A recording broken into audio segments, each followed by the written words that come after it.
lakes, but the story for us is that high pressure is going to push off the coast tomorrow. Winds are going to shift into a southwesterly direction. And if you thought today was warm, see the 70s just to our south and west. That's going to be pushing into the northeast as we head into tomorrow. Stop the clock at 7:30. Mostly sunny skies, a great start to your work week.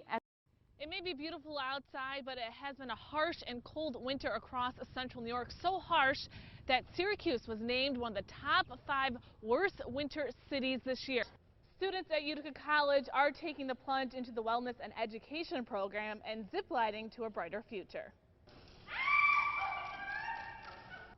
It may be April 1st, but this is no April Fool's Day joke. The Whitesboro golf team is finally hitting the links for the first time this season, even with the snow on the ground. Said wind chill factors are going to be well below zero, so it's not the cold temperatures that are going to affect the skin, but the wind chill, or what it feels like outside. So it really doesn't feel like hockey weather outside, a little bit more like Memorial Day or maybe even 4th of July. People are breaking out their beach chairs, their beach umbrellas, because it is hot outside. Here is meteorologist Reale. Welcome back, Central New York. It's hard to believe that we were at 6 degrees this morning, but that sunshine really helped temperatures warm up into the 30s. Taking a live look at our quad cam all across Central New York.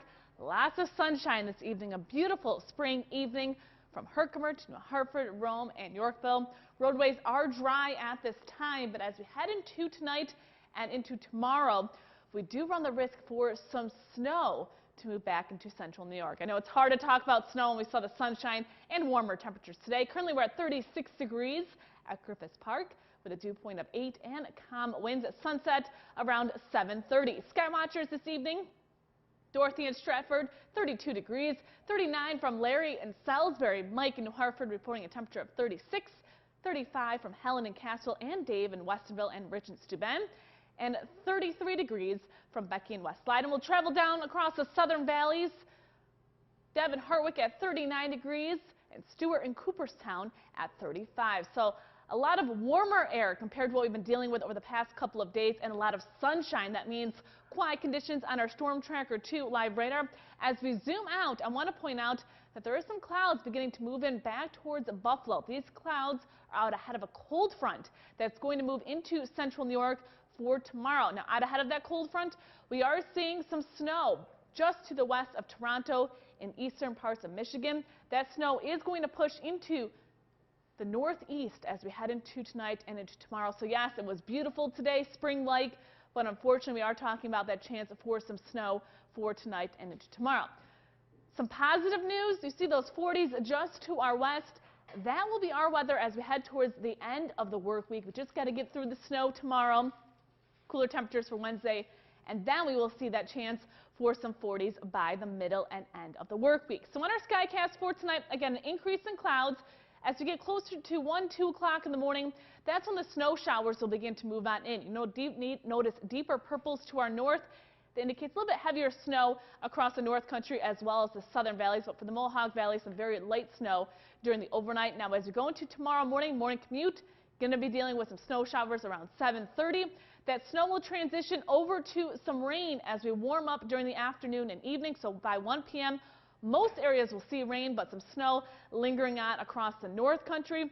We switch back over to that chance for some snow Monday night and into Tuesday morning as our next storm system begins to move on in. So snowfall amounts, again, 1 to 3 inches to the north and to the south of Utica, but for the Mohawk Valley, because it'll be a little bit warmer, a trace to 1 inch until 7 p.m. Monday. Snow showers develop after midnight tonight, and as we head into tomorrow, snow will transition over to rain as temperatures climb into the upper 30s. Taking a look at the rest of your forecast, lingering snow showers on a Tuesday as well. Looks like our nicest day will be on Wednesday, 35 degrees, partly sunny skies. We do see warmer weather on Thursday, but with it becomes the rain. So unfortunately, it looks like kind of an unsettled week. Tomorrow morning, heading out to work, or there's no school, but heading out to work, especially north country and southern valleys, just be aware that it's going to be snowing outside. Just a few more days, perhaps a week or two, and then we're going to get into the warmer weather. So I'm looking forward to it. I waved my white flag this morning. I'm surrendering. I'm done. I'm done with winter. Hit a wall. We all have.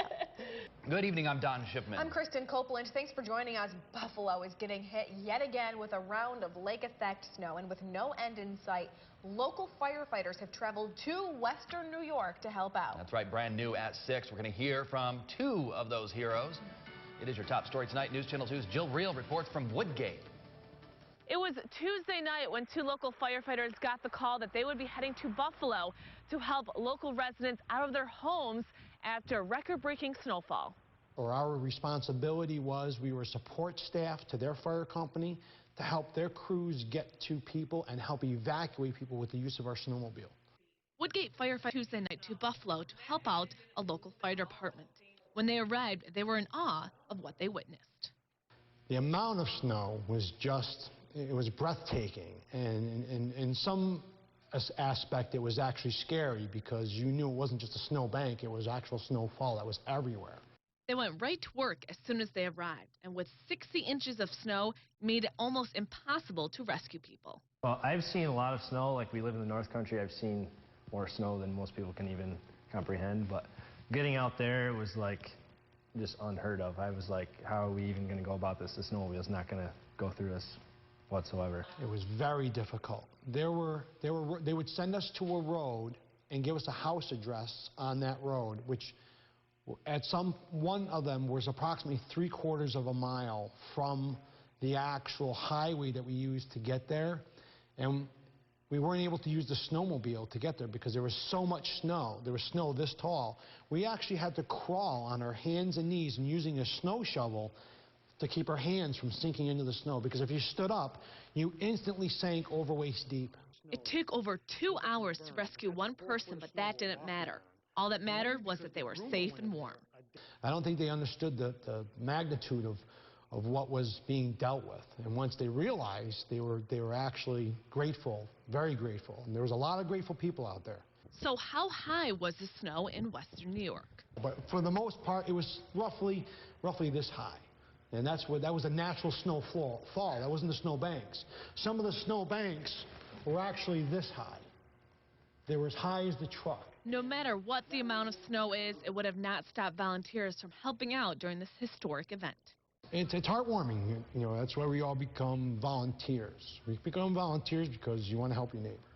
So when our neighbor yells for help, we're able to go help. I loved it. I loved being a part of that. That was something I remember for the rest of my life. In Woodgate, Jill Reale, News Channel 2.